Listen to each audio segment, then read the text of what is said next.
हरे कृष्ण सबैजनालाई। आज हामीहरू भगवत गीताको अध्याय 1 को श्लोक नम्बर 31 को बारेमा केही चर्चा गर्नेछौँ। यहाँ अर्जुन युद्ध नगर्ने आफ्नो दोस्रो कारण दिनुहुन्छ। अर्जुन भन्नुहुन्छ कि यहाँ युद्ध गरेर आफन्तहरूलाई मारेर वा आफ्नो नातेदारहरू सम्बन्धीहरूलाई मारेर मलाई कुनै पनि कल्याण देखिरहेको छैन। र अर्जुन भन्नुहुन्छ कि यिनीहरूलाई मारेर मलाई राज्य वा राज्यको सुख भोग्ने पनि कुनै इच्छा छैन। अर्थात् यदि भगवान श्रीकृष्ण भन्नुहुन्छ कि अर्जुन तिमीलाई यसबाट लाभ किन छैन, तिमीले यदि युद्ध गर्यो भने तिमीले युद्धमा जित प्राप्त गर्छौ र यदि तिमीले युद्धमा जित प्राप्त गर्यो भने तिमीलाई यो राज्य प्राप्त हुन्छ र यदि तिमीले यो राज्य प्राप्त गर्यो भने यसबाट तिमी सुखी बन्नेछौ।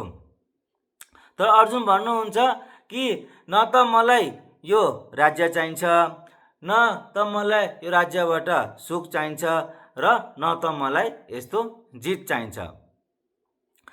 अर्थात् अर्जुनले भन्नुहुन्छ कि मलाई यो तिनटै कुरा चाहिएन। र अर्जुनले यस्तो किन भनिरहेको छ, किनभने यसको लागि अर्जुनलाई आफन्तहरूलाई मार्नु पर्छ।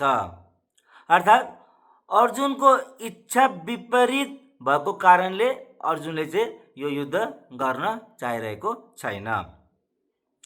यहाँ प्रभुपादजीले एउटा धेरै राम्रो कुरा भन्नुहुन्छ कि अर्जुन यस्तो किन सोचिरहेको छ वा अर्जुन यस्तो किन सोचिरहेको छैन कि भगवान श्रीकृष्णको इच्छा के हो।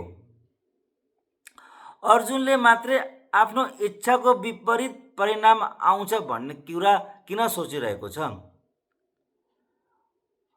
अर्जुनलाई त यस्तो सोच्नु पर्थ्यो कि भगवान श्रीकृष्णको इच्छा के हो र यदि भगवान श्रीकृष्णको इच्छा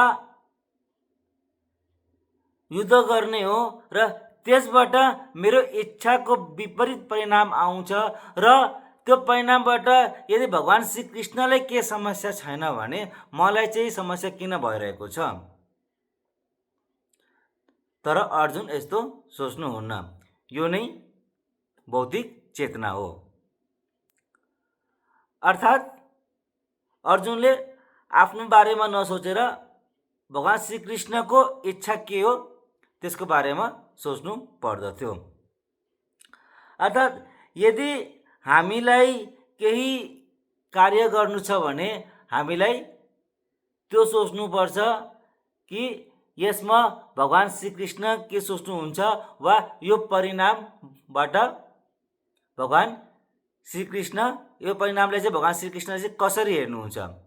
तर हामी चाहिँ के गर्छौँ, हामी आफ्नो इच्छा जसरी पुरा हुन्छ त्यो कार्य गर्छौँ र अर्थात् हामी चाहिँ भगवान श्रीकृष्णको लागि चाहिँ जिरहेको छैनौँ, हामी चाहिँ आफू लागि जिरहेका छौँ।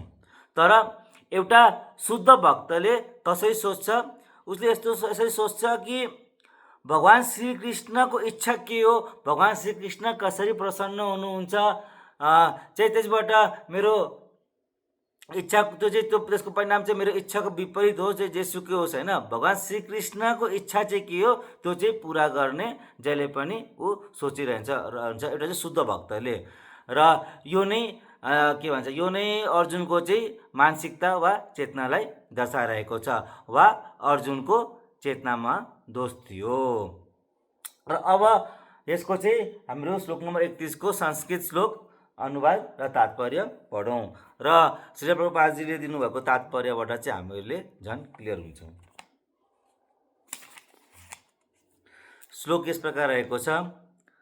न च श्रेय अनुपश्यामि हत्वा स्वजनम आवेन कक्षां च विजयं कृष्ण न च राज्यं सुखानि च।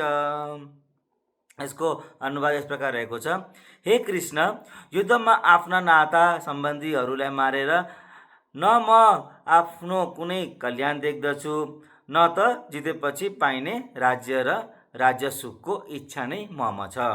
तात्पर्य, बद्ध जीवहरू भगवान विष्णु वा कृष्णमा नै आफ्नो साँचो स्वार्थ निहित छ भन्ने जान्दैन। त्यसैले उनीहरू यस्तो अवस्थाबाट सुख पाइने कि भन्ने आशा राख्दै शारीरिक सम्बन्धमा आसक्त हुन्छन्। जीवनप्रतिको यस्तो अन्धो धारणामा परेर उनीहरूले भौतिक सुखहरूका कारणलाई पनि बिर्सिदिन्छन्। यहाँ अर्जुनले क्षत्रियको नैतिक धर्म पनि बिर्सिए जस्तो देखिन्छ। भनिन्छ, दुई प्रकारका मानिसहरू मात्र अत्यन्त शक्तिशाली तथा जाज्वल्यमान सूर्यलोकमा प्रवेश गर्न योग्य हुन्छन्। ती हुन् भगवान श्रीकृष्णका आज्ञा युद्धभूमिमा प्रत्यक्ष प्राण त्याग्ने व्यक्ति र पूर्णतया आध्यात्मिक संस्कारमा समर्पित भएको सन्यासी। अर्जुनले आफ्ना नातेदारहरूलाई मात्र होइन, शत्रुहरूलाई पनि मार्ने इच्छा गरिरहेका थिएनन्। आफन्त नातेदारहरूलाई मारेर जीवनमा कुनै सुख हुँदैन भन्ने उनको विचार थियो। त्यसैले भोग नलागेको व्यक्ति भोजन पकाउन तयार नभए जस्तै अर्जुन पनि युद्ध गर्ने इच्छा गरिरहेका थिएनन्। उनले एकान्तमा गएर निराशपूर्ण जीवन बिताउनका लागि वनतिर जाने निश्चय गरेका थिए। तर एउटा क्षत्रिय हुनाले उनलाई जीविका चलाउनका लागि पनि राज्यको आवश्यकता पर्थ्यो, किनभने क्षत्रियहरू आफूलाई कुनै अर्को पेसामा संलग्न गर्न सक्दैनन्। तर अर्जुनको कुनै राज्य थिएन। उनले आफ्नो पिताको उत्तराधिकारमा आएको राज्य पनि भाइ भतिजाहरूसँग लडाईँ गरेर लिनुपरेको थियो।